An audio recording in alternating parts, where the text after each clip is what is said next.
पोथी परमेश्वर का थान,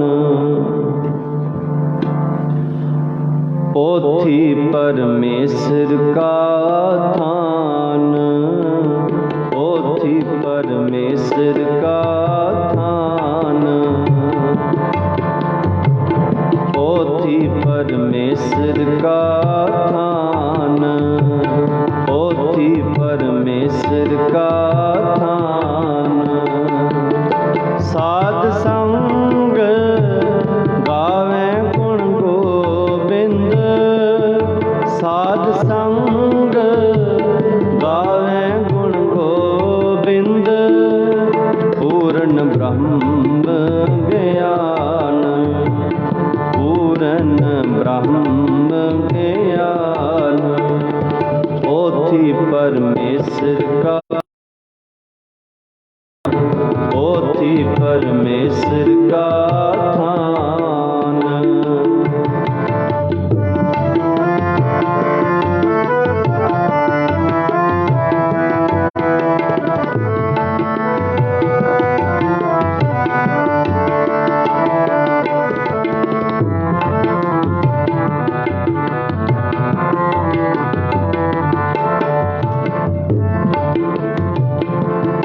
साधक सिद्ध सगल मुन लोचे, बिरले लागे ध्यान।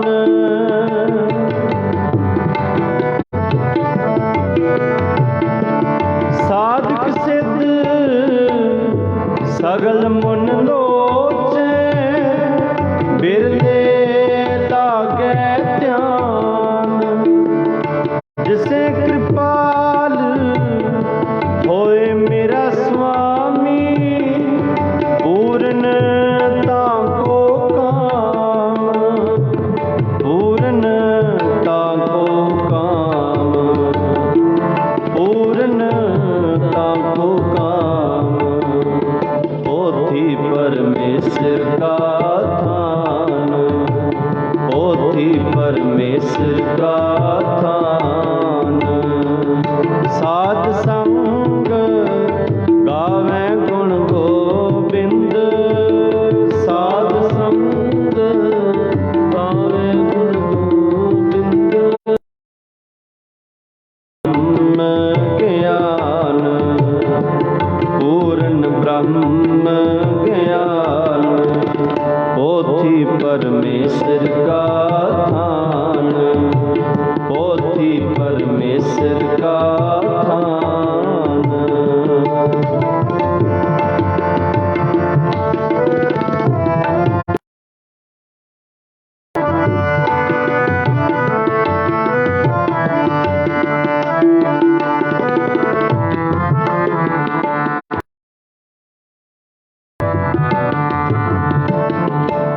जाके हृदय बसे भय भंजन, तिस जाने सगल जहान।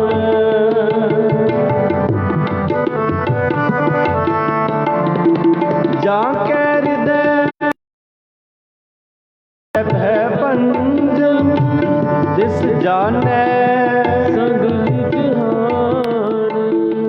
खिन पल बिसर नहीं मेरे करते, एह नानक मांगे दान, एह नानक मांगे दान, एह नानक मांगे दान। पोथी परमेश्वर का थान, पोथी परमेश्वर का थान। साध संग गावे गुण गोबिंद, साध संग गावे गुण गोबिंद, साध संग गावे गुण गोबिंद, साध संग गावे गुण गोबिंद।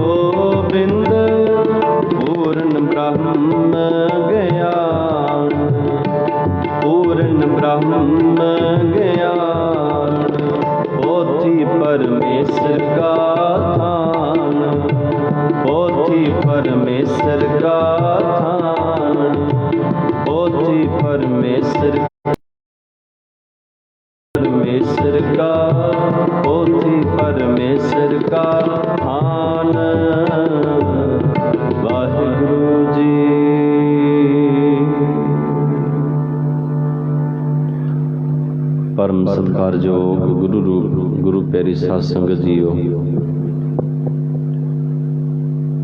ਸੱਚੇ ਪਾਤਸ਼ਾਹ ਅਕਾਲ ਪੁਰਖ ਪਰਮੇਸ਼ਰ ਨੇ ਰਹਿਮਤ ਕੀਤੀ ਹੈ। ਅੰਮ੍ਰਿਤ ਵੇਲੇ ਆਪਣੀ ਨਿੱਘੀ ਮਿੱਠੀ ਗੋਦ ਵਿੱਚ ਬੈਠਣ ਦਾ ਸੁਭਾਗਾ ਸਮਾਂ ਪ੍ਰਾਪਤ ਸਾਨੂੰ ਹੋਇਆ ਹੈ। ਸਤਿਗੁਰਾਂ ਦੀ ਕਿਰਪਾ ਦੇ ਨਾਲ ਗਰੀਬ ਨਿਵਾਸ ਸੱਚੇ ਪਾਤਸ਼ਾਹ ਜੀ ਦੀ ਪਾਵਨ ਪਵਿੱਤਰ ਬਾਣੀ ਦਾ ਨਿਤਨੇਮ, ਪੰਜ ਬਾਣੀਆਂ ਦਾ ਨਿਤਨੇਮ ਹੋਇਆ। ਆਸਾ ਦੀ ਵਾਰ ਦੇ ਕੁਝ ਸ਼ਬਦਾਂ ਦੇ ਨਾਲ, ਕੁਝ ਪੌੜੀਆਂ ਦੇ ਨਾਲ ਆਪਾਂ ਸਾਂਝ ਪਾਈ ਹੈ।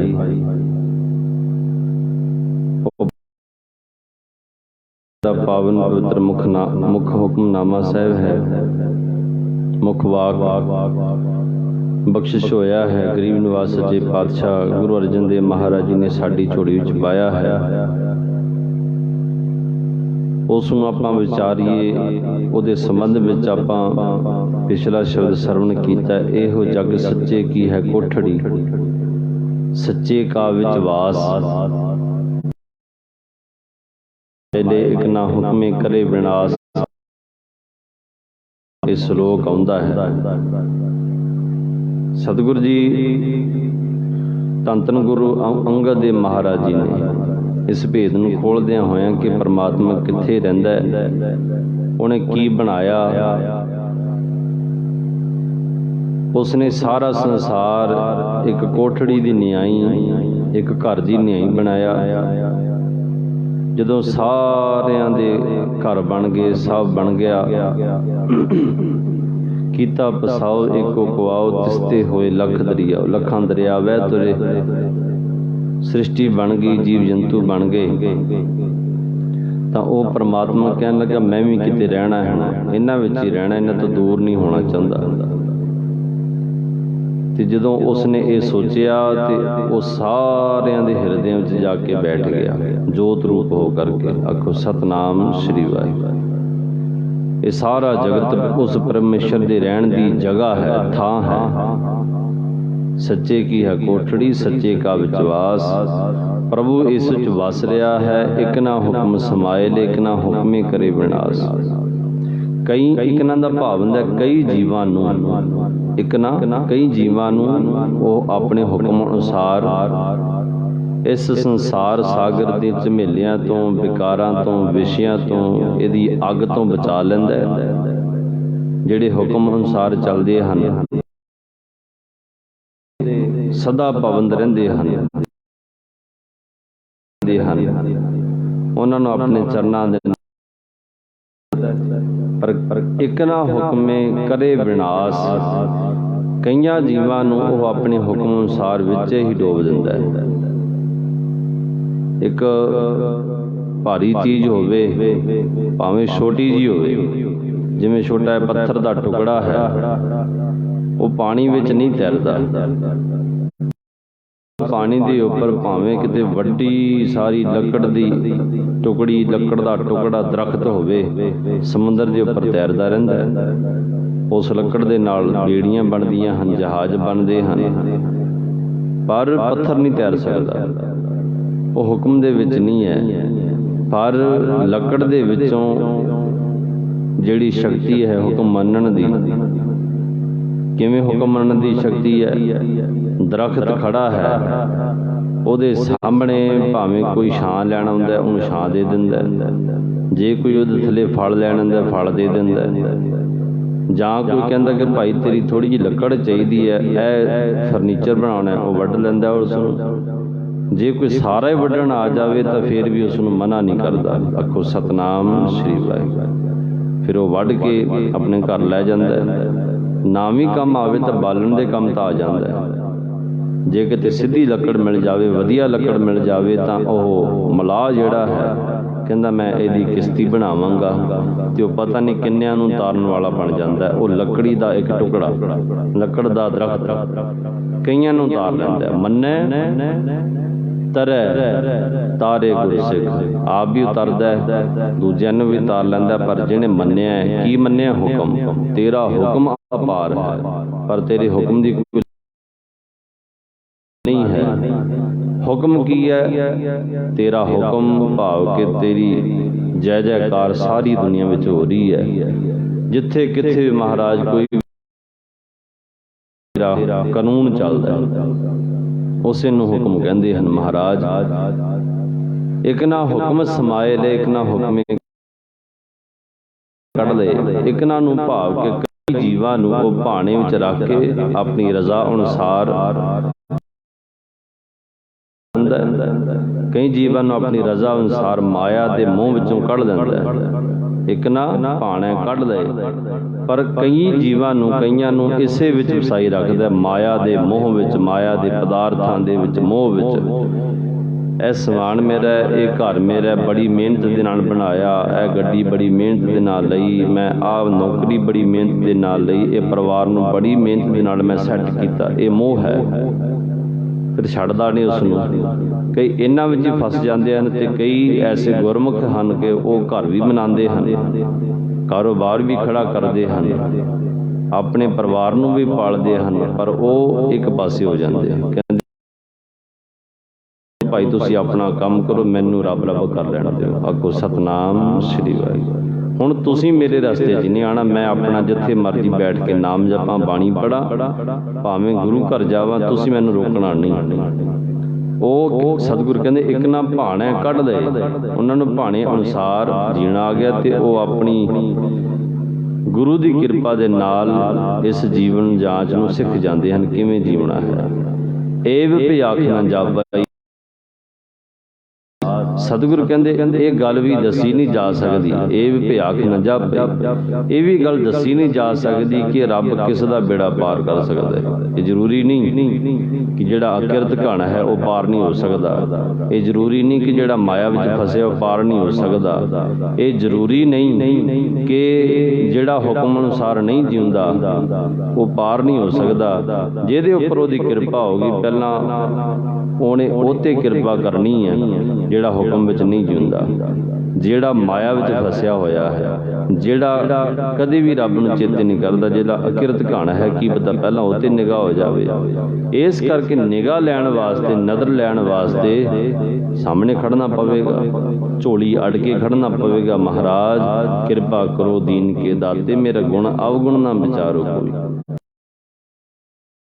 स्वामी मानस की गत यही, एव भ्याख न जापे जी किसे आने रास, नानक गुरमुख जानिए। उसे नूं असली गुरमुख कही जाता है जिहड़ा गुरां दे राही, गुरां दे अनुसार जीण वाला, जां को आप करे प्रकाश, जिन्हों आप कृपा करके उहदे हिरदे विच प्रकाश चानना कर दिंदा ज्ञान दा, कि वह समझ लैंदा कि ये सारा जगत उस परमेश्वर की कोठड़ी है, उहदा है, वो किते बाहर नहीं जाता, ना ही वो बाहरों कितों आवेगा, सदा इहदे विच रहिंदा है।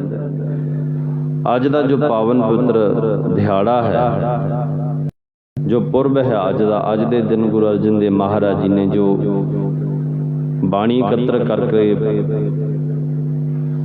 सारे भगतां दी बाणी, सारे गुरुआं दी बाणी, गुरु नानक साहब जी की बाणी, गुरु अंगद देव महाराज जी की बाणी, गुरु अमरदास महाराज जी की, गुरु रामदास महाराज जी की बाणी एकत्र करके जिहड़ी पई सी उहदा एक वखरा स्वरूप बना के, वखरा एक अलग स्वरूप दे दिता, उसनूं अलग पहचान दी। वड्डा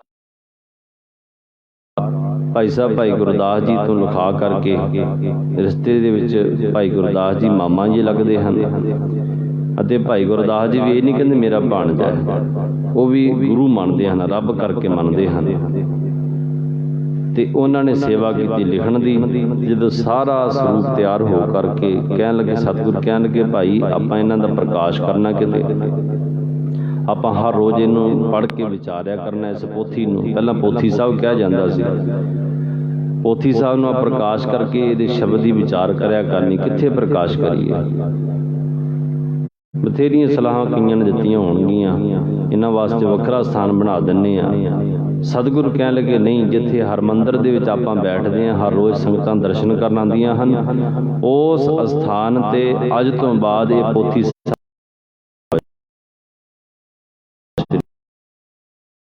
साहब के दर्शन संगतां करिया करनगियां ते इहदा पाठ करके आपां संगतां नूं उपदेश दिया करांगे। पहला ਜਿਵੇਂ ਕੋਈ ਡੇਰਾ ਹੁੰਦਾ ਨਾ, ਕੋਈ ਜਗ੍ਹਾ ਹੁੰਦੀ ਕਿਸੇ ਦੀ ਪੀਰ ਫਕੀਰਾਂ ਦੀ ਜਾਂ ਮਸਜਿਦ ਬਣੀ ਹੁੰਦੀ ਹੈ, ਕੁਝ ਵੀ ਲਾ ਲਓ, ਮੜੀਆਂ ਮਸਾਣਾ, ਕਹਿੰਦੇ ਜੀ ਇੱਥੇ ਜਾਦੂ ਟੂਣੇ ਕੀਤੇ ਜਾਂਦੇ ਆ, ਜਾਂ ਇੱਥੇ ਝਾੜੂ ਫੂਕ ਕੀਤਾ ਜਾਂਦਾ ਹੈ, ਜਾਂ ਇੱਥੇ ਧਾਗੇ ਤਵੀਤ ਕੀਤੇ ਜਾਂਦੇ ਹਨ। ਬਾਅਦ ਵਿੱਚ ਉਸ ਜਗ੍ਹਾ 'ਤੇ ਗੁਰਦੁਆਰਾ ਬਣਾ ਦਿੱਤਾ ਜੀ, ਕਬਜ਼ਾ ਹੋ ਗਿਆ ਉੱਥੇ, ਉਹਨਾਂ ਨੂੰ ਭਜਾ ਦਿੱਤਾ ਪਖੰਡੀਆਂ ਨੇ, ਅਤੇ ਗੁਰੂ ਗ੍ਰੰਥ ਸਾਹਿਬ ਮਹਾਰਾਜ ਦਾ ਪ੍ਰਕਾਸ਼ ਹੋ ਗਿਆ ਅਤੇ ਉੱਥੇ ਹੁਣ ਗੁਰਬਾਣੀ ਦਾ ਪਾਠ ਚੱਲਦਾ ਹੈ। ਪਰ ਹਰਿਮੰਦਰ ਸਾਹਿਬ ਦੇ ਵਿੱਚ ਗੁਰੂ ਗ੍ਰੰਥ ਸਾਹਿਬ ਮਹਾਰਾਜ ਦਾ ਪ੍ਰਕਾਸ਼ ਹੋਣ ਤੋਂ ਪਹਿਲਾਂ ਵੀ ਇਹ ਨਹੀਂ ਕਿ ਕੋਈ ਧਾਗਾ ਤਵੀਤ ਕਰਕੇ ਦਿੰਦਾ ਸੀ, ਕੋਈ ਜਾਦੂ ਟੂਣੇ ਕਰਦਾ ਸੀ, ਜਾਂ ਕੋਈ ਉੱਥੇ ਝਾੜੂ ਫੂਕ ਕਰਦਾ ਸੀ, ਕੁਝ ਨਹੀਂ ਕਰਦੇ ਸੀ। ਉੱਥੇ ਵੀ ਪਹਿਲਾਂ ਸ਼ਬਦ ਦੀ ਵਿਚਾਰ ਹੁੰਦੀ ਸੀ, ਆਖੋ ਸਤਨਾਮ ਸ੍ਰੀ ਵਾਹਿਗੁਰੂ, ਪਹਿਲਾਂ ਵੀ ਸ਼ਬਦ ਵਿਚਾਰਿਆ ਜਾਂਦਾ ਸੀ। ਅਤੇ ਗੁਰੂ ਅਰਜਨ ਦੇਵ ਮਹਾਰਾਜ ਬੈਠ ਕੇ ਉਚਾਰੀ ਹੋਈ ਬਾਣੀ ਦਾ ਪਾਠ ਕਰਕੇ ਉਚਾਰੀ ਹੋਈ ਬਾਣੀ ਦੀ ਵਿਆਖਿਆ ਵਿਚਾਰ ਸੰਗਤਾਂ ਨੂੰ ਦੱਸਦੇ ਸਨ। ਫਿਰ ਸਤਿਗੁਰੂ ਜੀ ਉਹਨਾਂ ਨੂੰ ਪਤਾ ਸੀ ਕਿ ਆਉਣ ਵਾਲੇ ਸਮੇਂ ਦੇ ਵਿੱਚ ਇਸ ਜਗ੍ਹਾ 'ਤੇ ਕੀ ਕੌਤਕ ਵਰਤਣੇ ਹਨ। ਇੱਕ ਅਦੁੱਤੀ ਜਗ੍ਹਾ ਸਾਨੂੰ ਸਤਿਗੁਰੂ ਨੇ ਬਖਸ਼ਿਸ਼ ਕੀਤੀ ਹੈ, ਅਤੇ ਸਤਿਗੁਰੂ ਕਹਿਣ ਲੱਗੇ ਆਪਾਂ ਇਸ ਨੂੰ ਹਰਿਮੰਦਰ ਸਾਹਿਬ ਦੇ ਵਿੱਚ ਪ੍ਰਕਾਸ਼ਮਾਨ ਕਰਕੇ ਇਹਨਾਂ ਦਾ ਪਾਠ ਹਰ ਰੋਜ਼ ਕਰਿਆ ਕਰਨਾ, ਅਤੇ ਸੰਗਤਾਂ ਦਰਸ਼ਨ ਕਰਨ ਆਇਆ ਕਰਨਗੀਆਂ। ਸਾਰਾ ਜੋ ਸਕੀਮ ਬਣਾਈ ਸੀ ਉਹ ਤਿਆਰ ਹੋ ਕਰਕੇ ਸਤਿਗੁਰੂ ਜੀ ਆਪ ਚੌਰਸਾ ਫੜਿਆ, ਬਾਬਾ ਬੁੱਢਾ ਜੀ ਨੂੰ ਹੈੱਡ ਗ੍ਰੰਥੀ ਬਣਾ ਕਰਕੇ ਕਹਿਣ ਲੱਗੇ ਤੁਸੀਂ ਇਹਨਾਂ ਦੇ ਮੁੱਖ ਗ੍ਰੰਥੀ ਹੋ, ਮੁੱਖ ਇਸ ਨੂੰ ਪਾਠ ਕਰਨ ਵਾਲੇ ਪਾਠੀ ਸਿੰਘ ਹੋ, ਅਤੇ ਤੁਸੀਂ ਇਸ ਨੂੰ ਆਪਣੇ ਸਿਰ 'ਤੇ ਉਠਾਓ। ਪੀੜਾ ਸਾਹਿਬ ਨੂੰ ਅਤੇ ਮਹਾਰਾਜ ਪ੍ਰਕਾਸ਼ ਕੀਤੇ, ਮਹਾਰਾਜ ਨੂੰ ਬਿਰਾਜਮਾਨ ਕੀਤਾ, ਪੋਥੀ ਸਾਹਿਬ ਨੂੰ, ਪੋਥੀ ਸਾਹਿਬ ਬਿਰਾਜਮਾਨ ਕਰਕੇ ਪੀੜਾ ਸਾਹਿਬ ਬਾਬਾ ਬੁੱਢਾ ਜੀ ਦੇ ਸਿਰ 'ਤੇ ਰੱਖਿਆ। ਬਜ਼ੁਰਗ ਹਨ ਪਰ ਫਿਰ ਵੀ ਕਹਿਣ ਲੱਗੇ ਜੀ ਸੇਵਾ ਮੈਂ ਕਰਾਂਗਾ। ਗੁਰੂ ਅਰਜਨ ਦੇਵ ਮਹਾਰਾਜ ਜੀ ਨੇ ਚੌਰ ਸਾਹਿਬ ਕੀਤਾ, ਭਾਈ ਸਾਹਿਬ ਭਾਈ ਗੁਰਦਾਸ ਜੀ ਅੱਗੇ ਅੱਗੇ ਘੜਿਆਲ ਵਜਾਉਂਦੇ ਹਨ, ਅਤੇ ਗੁਰਦੁਆਰਾ ਰਾਮਸਰ ਦੀ ਧਰਤੀ ਜਿੱਥੇ ਬਾਬਾ ਦੀਪ ਸਿੰਘ ਦਾ ਸਥਾਨ ਹੈ ਉਹਦੇ ਕੋਲ ਹੀ ਹੈ। ਉੱਥੋਂ ਚੱਲ ਕਰਕੇ ਨਗਰ ਕੀਰਤਨ ਦੇ ਰੂਪ ਦੇ ਵਿੱਚ ਸੰਗਤਾਂ ਕੀਰਤਨ ਕਰਦੀਆਂ ਹੋਈਆਂ ਬੜੇ ਚਾਅ ਮਲਾਰ ਦੇ ਨਾਲ, ਬੜੇ ਉਤਸ਼ਾਹ ਦੇ ਨਾਲ ਹਰਿਮੰਦਰ ਸਾਹਿਬ ਵੱਲ ਨੂੰ ਚਲਦੀਆਂ ਆ ਰਹੀਆਂ ਹਨ। ਹੁਣ ਤਾਂ ਸ਼ਹਿਰ ਬਹੁਤ ਭੀੜ ਭੜੱਕੇ ਵਾਲਾ, ਪਹਿਲਾਂ ਖੁੱਲ੍ਹਾ ਏਰੀਆ ਹੁੰਦਾ ਸੀ, ਅਤੇ ਹੌਲੀ ਹੌਲੀ ਉਸ ਨੂੰ ਸਤਿਗੁਰੂ ਜੀ ਨੇ ਵਸਾਇਆ, ਸਾਫ ਸੁਥਰਾ ਬਣਾਇਆ। ਅਤੇ ਜਦੋਂ ਹਰਿਮੰਦਰ ਸਾਹਿਬ ਦੇ ਅੰਦਰ ਪਹੁੰਚੇ, ਜਿਸ ਜਗ੍ਹਾ 'ਤੇ ਅੱਜ ਪ੍ਰਕਾਸ਼ ਕੀਤਾ ਜਾਂਦਾ ਉਸੇ ਜਗ੍ਹਾ 'ਤੇ ਉਹ ਪੀੜਾ ਸਾਹਿਬ ਰੱਖਿਆ ਗਿਆ। ਗੁਰੂ ਗ੍ਰੰਥ ਸਾਹਿਬ ਮਹਾਰਾਜ ਜੀ ਪੋਥੀ ਸਾਹਿਬ ਬਿਰਾਜਮਾਨ ਕੀਤੇ ਗਏ, ਅਤੇ ਸਤਿਗੁਰ ਕਹਿਣ ਲੱਗੇ ਭਾਈ ਸਾਹਿਬ ਭਾਈ ਗੁਰਦਾਸ ਜੀ ਅਤੇ ਬਾਬਾ ਬੁੱਢਾ ਜੀ ਨੂੰ ਪ੍ਰਕਾਸ਼ ਕਰੋ।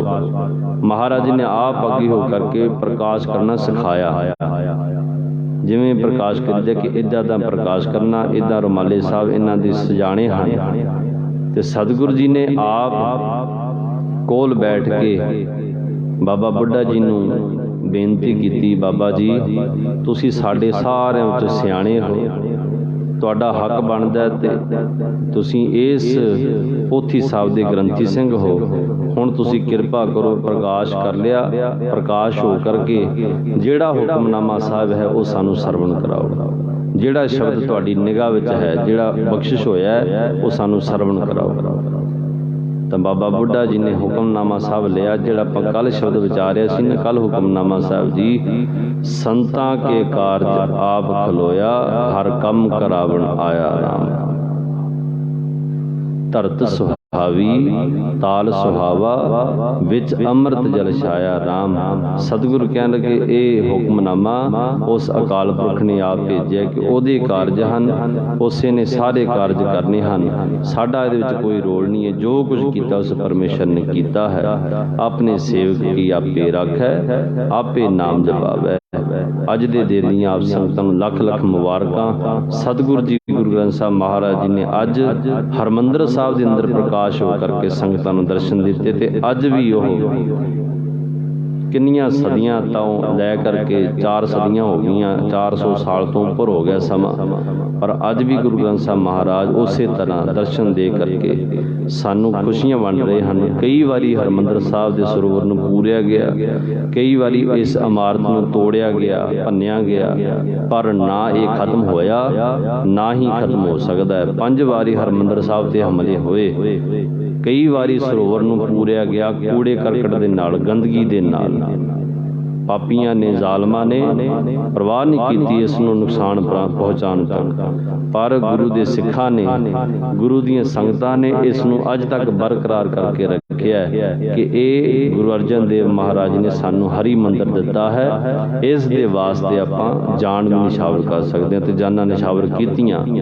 ਸਿੰਘਾਂ ਨੇ ਸ਼ੁਰੂ ਤੋਂ ਲੈ ਕਰਕੇ ਹੁਣ ਤੱਕ ਆਪਣੀ ਜਾਨ ਤਲੀ ਤੇ ਰੱਖ ਕੇ ਇਸ ਹਰਮੰਦਰ ਦੀ ਧਰਤੀ ਨੂੰ, ਅਕਾਲ ਤਖ਼ਤ ਸਾਹਿਬ ਦੀ ਇਮਾਰਤ ਨੂੰ, ਉਸ ਦੀ ਉੱਚਤਾ ਨੂੰ ਬਰਕਰਾਰ ਰੱਖਿਆ। ਧੰਨ ਧੰਨ ਬਾਬਾ ਜਰਨੈਲ ਸਿੰਘ ਜੀ ਖਾਲਸਾ ਭਿੰਡਰਾਂ ਵਾਲੇ, ਉਹਨਾਂ ਦੇ ਸਾਰੇ ਸਿੰਘ ਸ਼ਹੀਦ ਜਿਨ੍ਹਾਂ ਨੇ ਆਪਣੀ ਜਾਨ ਦੀ ਆਹੂਤੀ ਦੇ ਕਰਕੇ ਇਸ ਹਰਮੰਦਰ ਦੀ ਧਰਤੀ ਦੀ ਪਵਿੱਤਰਤਾ ਨੂੰ, ਮਰਿਆਦਾ ਨੂੰ ਕਾਇਮ ਰੱਖਿਆ।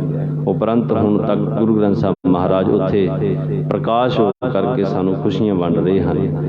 ਅੱਜ ਦਾ ਜੋ ਪਾਵਨ ਪਵਿੱਤਰ ਮੁਖਵਾਕ ਉਸ ਨੂੰ ਆਪਾਂ ਥੋੜ੍ਹੇ ਕੁ ਸਮੇਂ ਵਿੱਚ ਆਪਾਂ ਵਿਚਾਰ ਕਰਕੇ ਖਿਮਾ ਦੇ ਜਾਚਕ ਹੋ ਜਾਣਾ। ਗੁਰੂ ਅਰਜਨ ਦੇਵ ਮਹਾਰਾਜ ਜੀ ਨੇ ਧਨਾਸਰੀ ਰਾਗ ਦੇ ਵਿੱਚ ਇਹ ਸ਼ਬਦ ਉਚਾਰਿਆ ਹੈ। 677 ਅੰਗ ਤੇ ਸ਼ਬਦ ਸੁਭਾਇਮਾਨ ਹੈ। ਸਤਿਗੁਰ ਕਹਿੰਦੇ ਹਨ, ਜਹ ਜਹ ਪੇਖੋਂ ਤਹ ਹਜੂਰ, ਦੂਰ ਕਤ ਹੋ ਨਾ ਜਾਏ। ਮੈਂ ਜਿੱਥੇ ਵੀ ਦੇਖਦਾ ਉਸ ਪਰਮੇਸ਼ਰ ਨੂੰ, ਉੱਥੇ ਹੀ ਮੈਨੂੰ ਦਿਖਣ ਲੱਗ ਪੈਂਦਾ ਹੈ। ਹਰ ਮੇਰਾ ਸਾਥੀ ਸੰਗ ਸਹਾਈ, ਦੁੱਖ ਸੁੱਖ ਸਿਮਰੀ ਤਹ ਮੌਜੂਦ। ਜਮ ਬੱਬਰਾ ਮੋਕੋ ਕਹਾਂ ਡਰਾਏ। ਜਿੱਥੇ ਕਿਤੇ ਮੈਂ ਦੁੱਖ ਦੇ ਵਿੱਚ, ਸੁੱਖ ਦੇ ਵਿੱਚ ਯਾਦ ਕਰਦਾ, ਉੱਥੇ ਨਾਲ ਮੇਰੇ ਖੜ ਜਾਂਦੇ ਤੇ ਮੈਨੂੰ ਕਿਸੇ ਦਾ ਵੀ ਡਰ ਨਹੀਂ ਰਹਿੰਦਾ। ਰਬ ਰਹਿਆ ਸਰਬੱਤਰ ਮੈਂ ਮਨ ਸਦਾ ਧਿਆਈ। ਜਿਵੇਂ ਕਿਸੇ ਚੀਜ਼ ਨੂੰ ਦੇਖ ਕਰਕੇ ਆਹ ਦਰਵਾਜ਼ਾ ਬਣਾਇਆ, ਪਤਾ ਲੱਗ ਜਾਂਦਾ ਚੰਗੇ ਮਿਸਤਰੀ ਨੇ ਬਣਾਇਆ, ਇਹ ਹਾਲ ਬਣਾਇਆ, ਇਹਦੇ ਵਿੱਚ ਕੋਈ ਥੰਮ ਨਹੀਂ, ਇਹ ਗਰੰਟੀ ਹੈ। ਇਹਦਾ ਸਬੂਤ ਹੈ ਕਿ ਬਹੁਤ ਹੀ ਸਿਆਣੇ ਮਿਸਤਰੀਆਂ ਨੇ ਰਲ ਕੇ ਇਸ ਨੂੰ ਪਹਿਲਾਂ ਤਿਆਰ ਕੀਤਾ, ਇਹਦੀ ਘਾੜਤ ਘੜੀ ਕਿ ਇਹਦਾ ਨਕਸ਼ਾ ਬਣਾਇਆ, ਫਿਰ ਇਸ ਨੂੰ ਖੜਾ ਕੀਤਾ।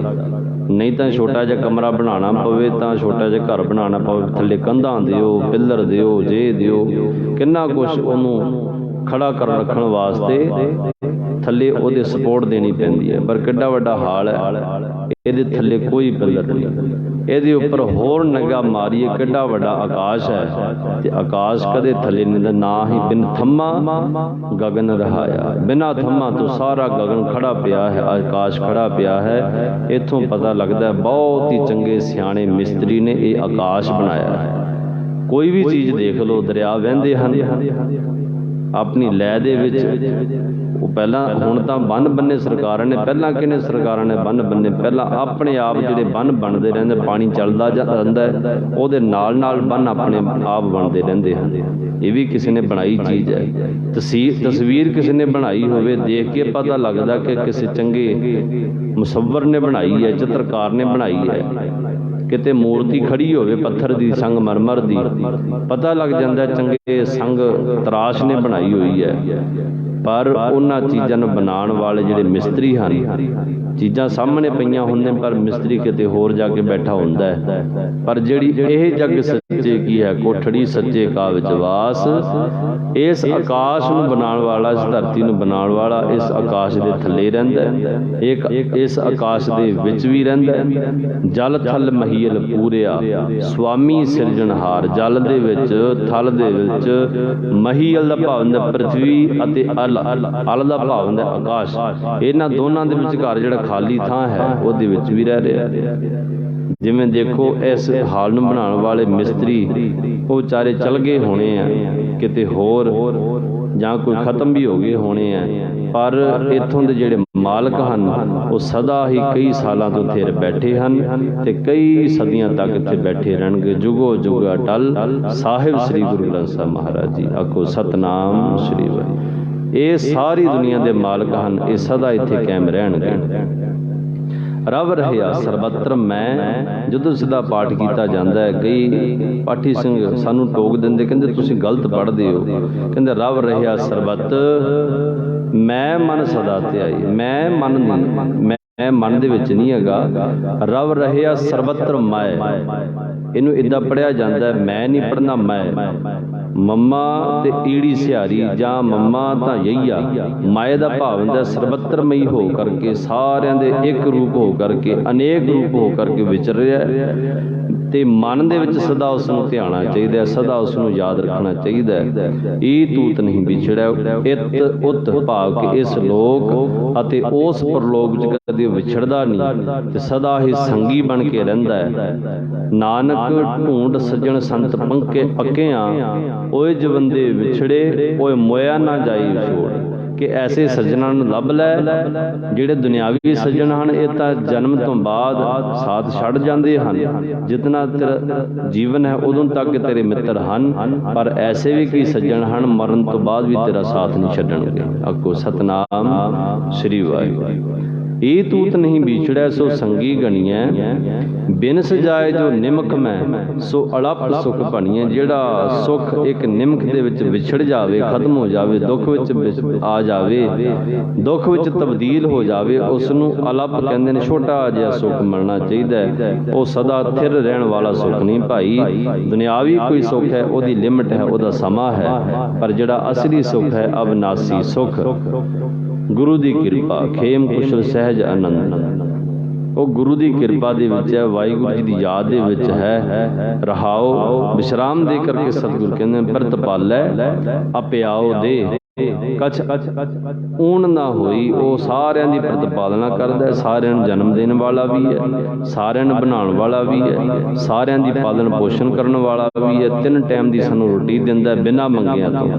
ਅਣ ਮੰਗਿਆ ਦਾਨ ਦੇਵ ਸੀ, ਵੱਡਾ ਅਗਮਾ ਪਾਰ, ਸਦਾ ਹੀ ਸਾਰਿਆਂ ਨੂੰ ਬਿਨਾਂ ਮੰਗਿਆਂ ਤੋਂ 3 ਟਾਈਮ ਦੀ ਰੋਟੀ ਦੇ ਰਿਹਾ, ਪੀਣ ਵਾਸਤੇ ਪਾਣੀ ਦੇ ਰਿਹਾ, ਹੰਡਾਉਣ ਵਾਸਤੇ ਕੱਪੜੇ ਦੇ ਰਿਹਾ, ਹਵਾ ਦੇ ਰਿਹਾ, ਪਾਣੀ ਦੇ ਰਿਹਾ, ਸੂਰਜ ਦੀ ਰੋਸ਼ਨੀ ਦੇ ਰਿਹਾ, ਬਿਨਾਂ ਮੰਗਿਆਂ ਤੋਂ। ਪ੍ਰਤਪਾਲੈ ਅਪਿਆਓ ਦੇ, ਅਪਿਆਓ ਦਾ ਭਾਵ ਹੁੰਦਾ ਰਸ ਆਦਿਕ ਖੁਰਾਕਾਂ ਖਾਣ ਵਾਲੀਆਂ ਚੀਜ਼ਾਂ। ਕਛ ਊਣ ਨਾ ਹੋਈ, ਤੇ ਕਦੋਂ ਦਾ ਦੇ ਰਿਹਾ, ਕਿੰਨੇ ਚਿਰ ਤੋਂ ਦੇ ਰਿਹਾ, ਦੇਂਦਾ ਦੇ ਲੈਂਦੇ ਥੱਕ ਪਾਹੇ, ਜੁਗਾ ਜੁਗੰਤਰ ਖਾਹੀ ਖਾਏ, ਪਰ ਅਜੇ ਤੱਕ ਉਸ ਦੇ ਭੰਡਾਰ ਊਣੇ ਤੱਕ ਨਹੀਂ ਹੋਏ। ਜਿਵੇਂ ਕੋਈ ਵੱਡਾ ਸਾਰਾ ਟੱਬ ਭਰਿਆ ਹੋਵੇ ਪਾਣੀ ਦਾ, ਦੁੱਧ ਦਾ, ਉਹਦੇ ਵਿੱਚੋਂ ਗਲਾਸ ਦੇ ਨਾਲ ਪਾਣੀ ਕੱਢ ਦਿਓ, ਥੋੜਾ ਜਿਹਾ ਊਣਾ ਹੋ ਜਾਂਦਾ ਪਰ ਦਿਖਦਾ ਨਹੀਂ। ਜੱਗ ਦੇ ਨਾਲ ਦੁੱਧ ਕੱਢ ਦਿਓ, ਦਿਖ ਜਾਂਦਾ ਥੋੜਾ ਊਣਾ ਹੋ ਗਿਆ, ਪਰ ਬਹੁਤਾ ਫਰਕ ਨਹੀਂ ਪੈਂਦਾ। ਤੇ ਬਾਲਟੀ ਭਰ ਕੇ ਕੱਢ ਲਓ ਤੇ ਪਤਾ ਲੱਗ ਜਾਂਦਾ ਇਹ ਊਣਾ ਹੋ ਗਿਆ, ਟੱਬ ਹੁਣ ਖਤਮ ਹੋਣਾ ਸ਼ੁਰੂ ਹੋ ਗਿਆ। ਬਾਲਟੀਆਂ ਕੱਢੀ ਜਾਓ ਭਰ ਭਰ ਕੇ, ਸਰੋਵਰ ਦੇ ਵਿੱਚੋਂ ਪਾਣੀ ਕੱਢੀ ਜਾਓ ਘਟਦਾ ਜਾਂਦਾ ਹੈ। ਪਰ ਜਦੋਂ ਕਿਤੇ ਪਿੱਛੋਂ ਮੋਟਰ ਚੱਲਦੀ ਹੋਵੇ ਫਿਰ ਪਾਣੀ ਕੱਢੀ ਜਾਓ, ਫਿਰ ਕਿਸੇ ਦਾ ਵੀ ਜ਼ੋਰ ਨਹੀਂ ਚੱਲ ਸਕਦਾ ਕਿ ਸਰੋਵਰ ਨੂੰ ਖਾਲੀ ਕਰ ਦੇਵੇ। ਉਸ ਦੇ ਘਰ ਦੇ ਵਿੱਚ ਪਤਾ ਨਹੀਂ ਕਿੱਥੋਂ ਆਉਂਦਾ ਹੈ, ਪਰ ਜਾਂਦਾ ਸਾਡੇ ਮੂੰਹਾਂ ਦੇ ਅੰਦਰ ਹੈ, ਜਾਂਦਾ ਸਾਡੇ ਸਰੀਰਾਂ ਦੇ ਅੰਦਰ ਹੈ, ਪਰ ਆਉਂਦਾ ਉਹਦੇ ਭੰਡਾਰਾਂ ਵਿੱਚੋਂ ਪਤਾ ਨਹੀਂ ਕਿੱਥੋਂ, ਅਜੇ ਤੱਕ ਨਹੀਂ ਮੁੱਕਿਆ। ਕਛ ਊਣ ਨਾ ਹੋਈ, ਇੱਕ ਤਿਲ ਮਾਤਰ ਵੀ ਥੋੜ ਨਹੀਂ ਪੈਂਦੀ, ਇੱਕ ਤਿਲ ਮਾਤਰ ਵੀ ਊਣ ਨਹੀਂ ਆਉਂਦੀ ਉਹਦੇ ਅੰਦਰ। ਸਾਸ ਸਾਸ ਸੰਭਾਲਤਾ ਮੇਰਾ ਪ੍ਰਭ ਸੋਈ, ਉਹ ਮਾਲਕ ਪਰਮੇਸ਼ਰ ਸਵਾਸ ਸਵਾਸ ਨਾਲ ਸਾਡੇ ਵੱਲ ਧਿਆਨ ਰੱਖਦਾ ਹੈ, ਸਾਡਾ ਧਿਆਨ ਰੱਖਦਾ ਹੈ, ਸਾਡੇ ਵੱਲ ਦੇਖਦਾ ਰਹਿੰਦਾ ਹੈ ਕਿਹੜੀ ਕਿਹੜੀ ਚੀਜ਼ ਦੀ ਇਸ ਨੂੰ ਲੋੜ ਹੈ। ਜਿਉਂ ਪਿਤਾ ਪੂਤ ਲਾਡਾਇਆ, ਜਿਵੇਂ ਮਾਤਾ ਪਿਤਾ ਆਪਣੇ ਬੱਚੇ ਨੂੰ ਲਾਡ ਕਰਦੇ ਹਨ, ਉਹਨੂੰ ਧਿਆਨ ਹੁੰਦਾ ਕਿ ਇਹਨੂੰ ਕੀ ਕੀ ਚਾਹੀਦਾ ਹੈ। ਅਸ਼ਲ ਅਸ਼ੇਦ ਅਪਾਰ ਪ੍ਰਭ ਉੱਚਾ ਜਾਂ ਕਾ ਰੂਪ, ਉਹ ਜਿਹੜਾ ਪਰਮੇਸ਼ਰ ਹੈ ਅਸ਼ਲ ਹੈ, ਉਸ ਨੂੰ ਕੋਈ ਵੀ ਧੋਖਾ ਨਹੀਂ ਦੇ ਸਕਦਾ। ਦੁਨੀਆ ਇੱਕ ਦੂਜੇ ਨੂੰ ਧੋਖਾ ਦਿੰਦੀ ਹੈ, ਪਰ ਉਸ ਪਰਮਾਤਮਾ ਨੂੰ ਕੋਈ ਧੋਖਾ ਨਹੀਂ ਦੇ ਸਕਦਾ। ਪਰ ਦੁਨੀਆ ਦਾ ਜ਼ੋਰ ਇੱਥੋਂ ਤੱਕ ਲੱਗਾ ਹੋਇਆ ਹੈ, ਮਾਥੇ ਤਿਲਕ ਹੱਥ ਮਾਲਾ ਬਾਣਾ, ਲੋਗਨ ਰਾਮ ਖਿਲਾਉਣਾ ਜਾਣਾ। ਰਾਮ ਨੂੰ ਵੀ ਖਿਲਾਉਣਾ ਬਣਾ ਲੈਂਦੇ ਹਨ, ਉਸ ਪਰਮੇਸ਼ਰ ਨੂੰ ਵੀ ਖਿਡੌਣਾ ਬਣਾ ਕਰਕੇ ਉਸ ਦੇ ਨਾਲ ਖੇਡਦੇ ਹਨ। ਅਸ਼ੇਦ ਦਾ ਭਾਵ ਹੈ ਜਿਵੇਂ ਆਕਾਸ਼ ਦੇ ਵਿੱਚ ਕੋਈ ਤੀਰ ਮਾਰੀ ਜਾਵੇ, ਗੋਲੀਆਂ ਮਾਰੀ ਜਾਵੇ, ਤੋਪ ਦੇ ਗੋਲੇ ਚਲਾਈ ਜਾਵੇ, ਪਰ ਆਕਾਸ਼ ਨੂੰ ਕੋਈ ਫਰਕ ਨਹੀਂ ਪੈਂਦਾ, ਉਹ ਵਿੰਨਿਆ ਨਹੀਂ ਜਾਂਦਾ। ਕੰਧਾਂ ਤੇ ਜੋ ਮਰਜ਼ੀ ਮਾਰੀ ਜਾਓ, ਕੰਧ ਛਲਣੀ ਹੋ ਜਾਂਦੀ ਹੈ, ਪਰ ਉਹ ਪਰਮਾਤਮਾ ਆਕਾਸ਼ ਦੇ ਵਾਂਗੂ ਅੱਜ ਤੱਕ ਕੋਈ ਉਸ ਨੂੰ ਛਲਣੀ ਨਹੀਂ ਕਰ ਸਕਿਆ।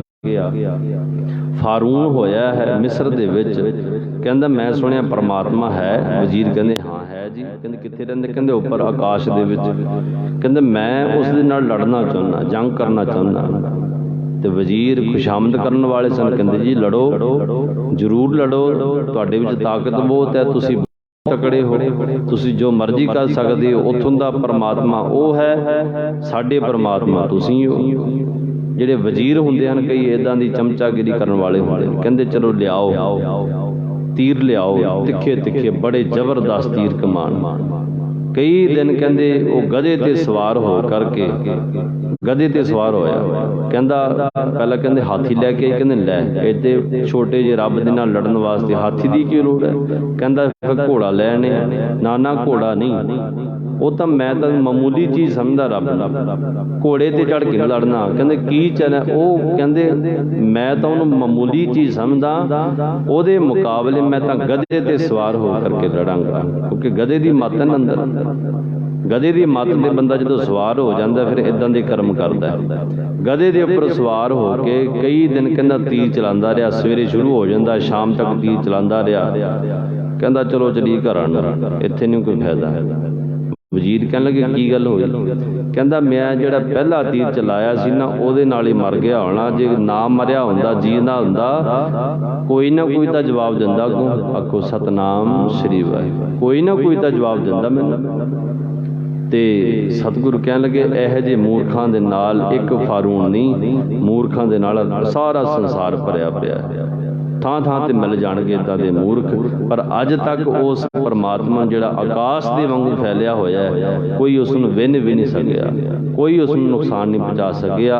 ते वो बड़ा ही अपार है, बहुत उच्च पदवी दी ओदी हस्ती है, ऊंचा जांका रूप जप जप करें आनंद जन आचरज अनूप। उसदे भगत जन उसदे प्यारे उसनूं जप जप के आनंद प्राप्त करते हैं। ओदी जिहड़ी उपमा है, ओदी जिहड़ी वडियाई है बड़ी ही अचरज है, हैरानी जनक ओदे कौतक हन, हैरानी जनक ओदियां खेडां हन। इस करके ओदी वडियाई भी बड़ी हैरानी जनक है। अखीर विच सतगुर कहंदे हन सा मत देहो दयाल प्रभ जित तुम है अराधा। जदों इहदा पाठ कीता जांदा बेशक गुरु ग्रंथ साहिब महाराज जी की बाणी दे विच कई जगह बिंदियां नहीं हैं, पाठ जो करना उदों अराधा ही करी जांदा है। अराधा सा मत देहो दयाल प्रभ जित तुम्हें अराधा, इहदी बिंदी लगनी है इहदे उपर। सारियां जगह ते आपां जे बिंदियां लाईए ते फिर वो काम खराब हो जाता है। जे आपां कहिए सा मत देहो दयाल प्रभ जित तुम्हें अराधा, ये बिंदियां जे थां थां ते लग जाण ते अर्थ गलत हो जाते हैं। ये धद्दे दे कन्ना उपर बिंदी कि महाराज कृपा करो मैं आराधना करां, ऐसी मेरे ते कृपा करो, ऐसी मैनू मत देओ, ऐसी मेरे ते बख्शिश करो, तुम करो दया मेरे साईं, ऐसी मत दीजे मेरे ठाकुर सदा सदा तुम ध्याई। साडी मत दे विचों तुहाडी याद भुल जाती है ते साडी मत इन्नी पक्की हो जाए कदे तुसीं भुलो ना। विसर नाही दातार अपना नाम देहो, गुण गावां दिन रात नानक चाओ देहो। नानक मंगै दान प्रभ रेन पग साधा, साधा नहीं साधा। एक हुंदा रेन पग साधा, साधा दा अर्थ होर बन जाता है। इत्थे अर्थ है, इत्थे पाठ है नानक मंगै दान प्रभ रेन पग साधा। साधुआं दी चरण धूड़, सतपुरुषां दी चरण धूड़, गुरमुखां दी चरण धूड़ किसी दी भी मिल जावे, चलो नहीं किसी दी चरण धूड़ नूं प्राप्त करना, गुरु दी हजूरी विच आ करके गुरु दी संगत दी चरण धूड़ नूं मत्थे ला लईए, ओही बहुत है। आखो सतनाम श्री वाहिगुरू। ये सतगुरु जी गुरु अर्जन देव महाराज मंगते हैं, नानक मंगै दान प्रभ रेन पग साधा। सतगुरु जी कृपा करण सबनां रहमतां बख्शिश करन। अज दे गुरु ग्रंथ साहिब महाराज जी के पहले प्रकाश पुरब दी आप संगतां नूं लख लख मुबारकां होवन। सारियां दे हिरदे दे विच सतगुरु जी बाणी का प्रकाश करके जिवें हरमंदर साहिब विच प्रकाशमान हो करके सतगुरु जी अज भी खुशियां दे रहे हैं, अज भी रहमतां बरसा रहे हैं। इसी तरह साडे हिरदियां विच प्रकाश बाणी दा हो जावे ते सानूं भी खुशियां दे नाल रहमतां दे नाल भर देवन। आओ ये दो पंक्तियां पढ़ के उपरंत खिमा दे जज करां। पोथी परमेश्वर का थान, पोथी परमेश्वर का